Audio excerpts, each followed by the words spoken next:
The recording began with a soft hum as the holographic projector activated in the center of the Galactic Council chamber. 17 different species sat in their designated seats, arranged in a perfect circle around the speaking platform. The chamber itself was ancient, built over 40,000 years ago when the first species achieved faster-than-light travel and decided that peace was better than extinction. Ambassador Sarah Chun stood at the center platform. She was a small woman by human standards, barely 5 feet tall, with gray streaks running through her black hair. She wore the simple blue uniform of Earth's diplomatic corps. Around her neck hung a translator device that converted her words into the 17 different languages needed for this gathering. High Counselor Vexter of the Marvani leaned forward in his seat. His purple scales caught the light as he moved. The Marvani were the oldest species in the Council, having achieved space travel over 60,000 years before humanity even discovered fire. They considered themselves the wise elders of the galaxy. Ambassador Chun, Vexter said, his voice deep and rumbling. We have reviewed your species application for full Council membership. However, we have concerns. Your species has only been traveling between stars for 200 years. That is a very short time. Sarah nodded politely. She had expected this. Every new species faced the same skepticism. We understand, High Counselor. We are young, but we believe we have much to offer. Another counselor spoke up. This was Delegate Yura of the Dasani.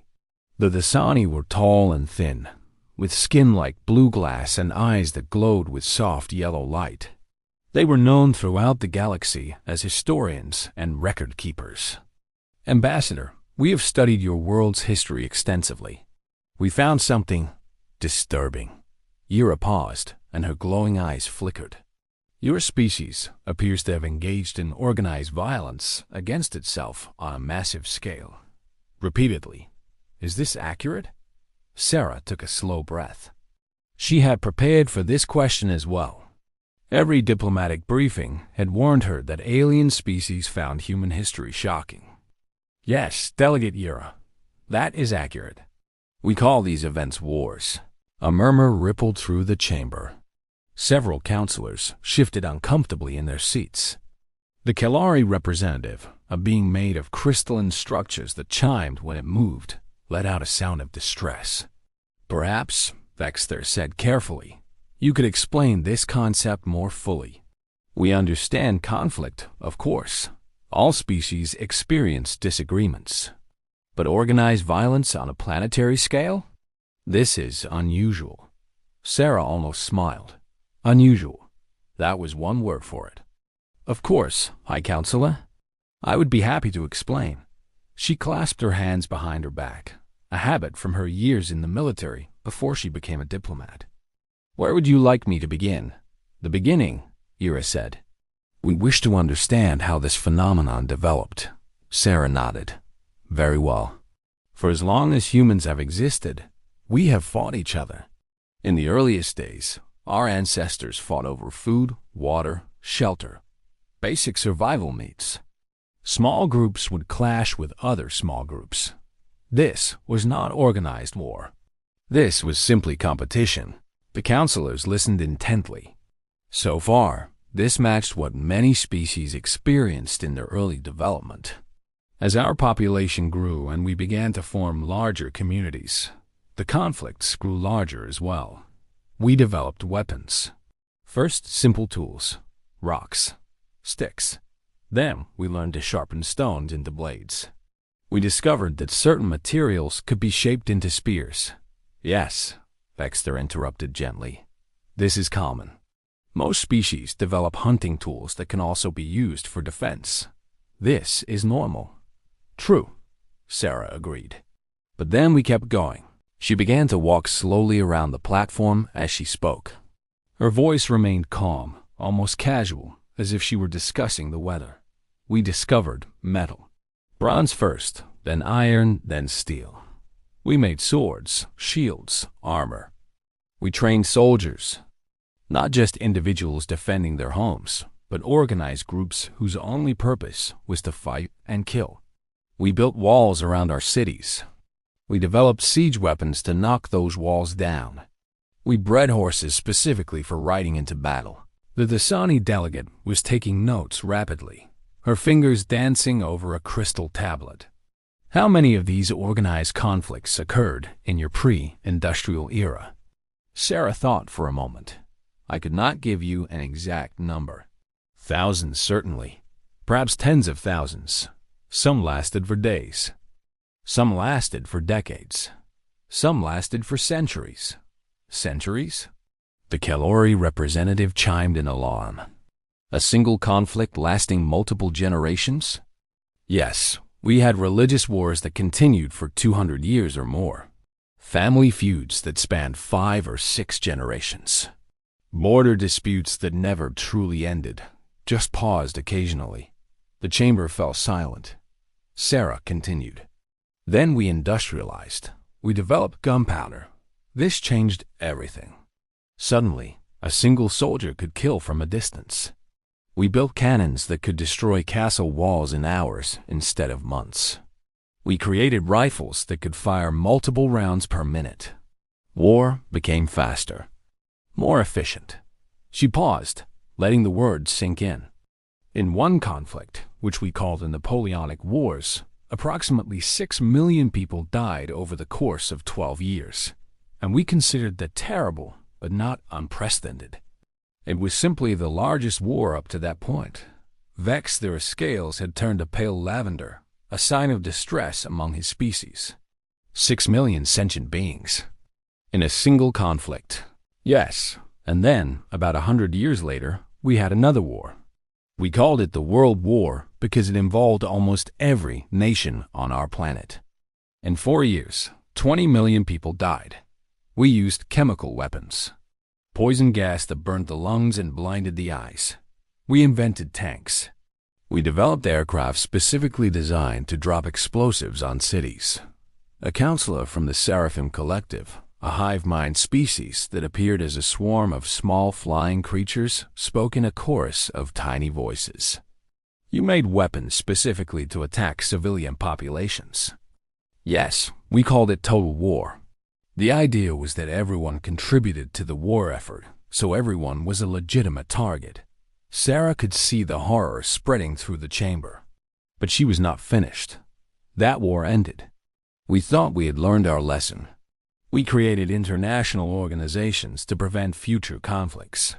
We signed treaties. We promised never again. She shook her head slowly. 20 years later, we had another world war. This one was worse. Worse? Ira whispered. 70 to 85 million dead. The exact number is unknown. We developed even more efficient killing methods. Concentration camps where millions were systematically murdered. Firebombing campaigns that turned entire cities into ash. And at the end, we created the most powerful weapon in our history. Sarah's voice remained steady, but her eyes were distant, as if she were looking at something far away. We split the atom. We harnessed the fundamental forces of the universe itself, and we used that power to build bombs. We dropped 2 of these bombs on a nation called Japan. 2 weapons. 2 cities. Approximately 200,000 dead in an instant. Many more died in the following weeks from radiation poisoning. The chamber was utterly silent now. Even the Seraphim Collective had stopped moving, their tiny forms frozen in midair. That was in 1945 by our calendar. For the next 50 years, we lived in fear that we would destroy ourselves entirely. 2 major powers on our world built enough nuclear weapons to end all life on the planet multiple times over. We came close to using them on several occasions. We invented the concept of mutually assured destruction. The idea that if one side attacked, the other would respond, and both would be annihilated. Vexter raised a trembling hand. Ambassador Chun, how did your species survive this period? Sarah shrugged. It was a casual gesture that somehow made everything she had said even more disturbing. Luck, mostly.